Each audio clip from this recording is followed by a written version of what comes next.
What's up guys, back for another Honkai Star Rail video, and in this video we're going to talk about the new Planar Ornament sets that are coming in World 9 when Acheron drops in 2.1. But before we get into the video, there is a download for the launcher, so keep that in mind. You don't want to miss out on that. Looks like it's going to be 10 gigabytes, and you're going to need 22.58. This is on PC. It's probably going to be a bit different on mobile, but dang, Star Wars becoming a pretty big game, not gonna lie. So definitely gonna have to consider cleaning up some more space on my computer so I can, have memory. But other than that, right? Obviously, update that as soon as you can. You can actually update while Star Wars is open, which is pretty cool. But let's talk about the World 9 relics. So the first relic is going to be Signo. The Unclaimed Desolation. Yeah, I'm not saying that first one. Anyway, increase the wearer's crit rate by 4%. When the enemies are defeated, the wearer's crit damage increases by 4% up to 10 times. Meaning if you kill 10 enemies, you get 4% crit rate and 40% crit damage. That just screams perfection to me. Then we have Uzumo Gensei and Takama Divine Realm. I see. I'm sure a lot of you have seen this in funny certain creators showcases for Acheron, but increases the wearer's attack by 12% when entering battle. If at least one other ally follows the same path as wearer, then the wearer's crit rate increases by 12%. This just screams Acheron because Acheron's nihility. Acheron wants attack, crit rate, crit damage, and this gives her attack and crit rate. And, wow, shocker, same path. She wants nihility characters in her kit. Pretty much just like they made this background, right? Unfortunately, you can't grind this, yet. But when the update drops, you will be able to use I forgot the actual name of it, the Relic Remains, right, to craft this, so you don't actually have to do a run, but you should probably do the run anyway because you're guaranteed drops. You'll probably get a few Herta's bonds and some other rewards. I imagine it's not going to be too insanely difficult. So big W there. Hopefully you guys get some good relics to drop in your guaranteed when you beat the stage. You should be able to do the highest difficulty and get all the rewards, so you only have to do it once. Other than that, really the second one, right, might be like somewhat useful on like Ratio and Topaz, I guess. I mean, it's only giving attack and crit rate, so I can't imagine the follow-up damage from Arena would be just better, or Aria, whatever one it was called.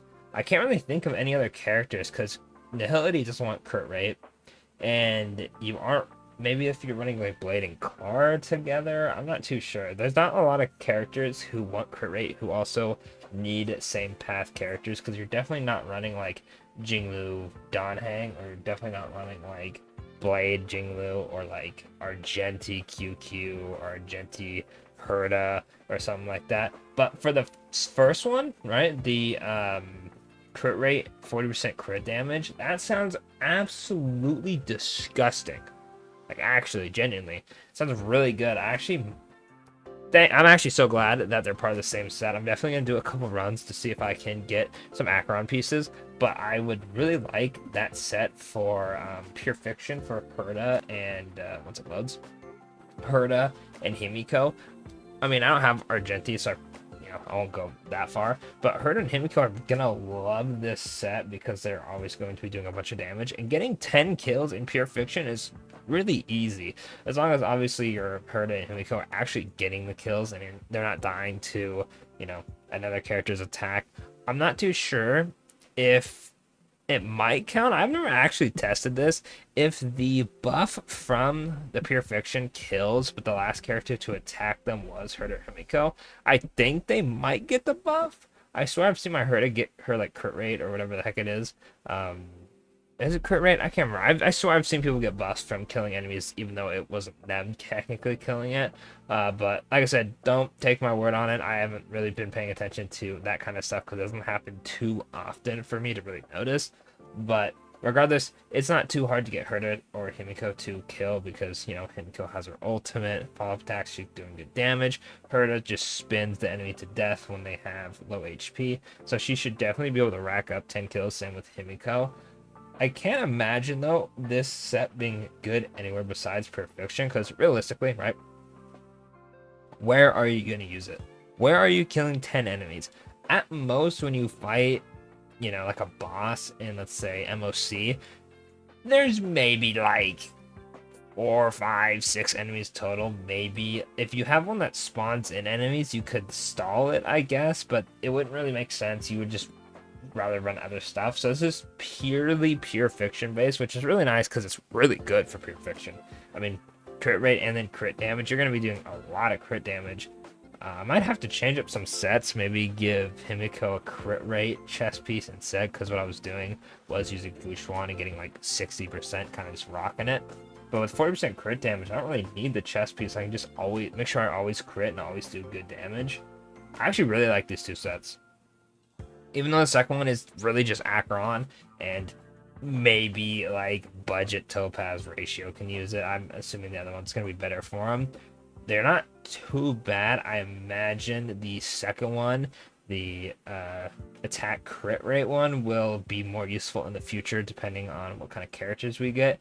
Maybe if we get a character who scales off a crit rate for a support, you know, just give crit rate, kind of like Bronya and Sparkle, but for crit rate. Maybe they'd use that instead of some of the other ones, like Broken Keel, because obviously they want crit rate.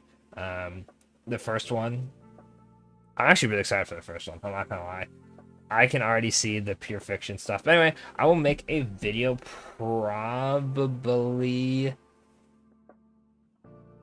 maybe tomorrow. Maybe I'll upload a video like early for once. Hopefully it doesn't do absolutely terrible because YouTube. And I'll make a video on who the best characters are for each set. All the characters getting like technically buffs from the sets like I did before. But that's pretty much gonna be it for the video. Let me know in the comments what you think of the new sets. Do you think they're bad? Do you think they're whatever?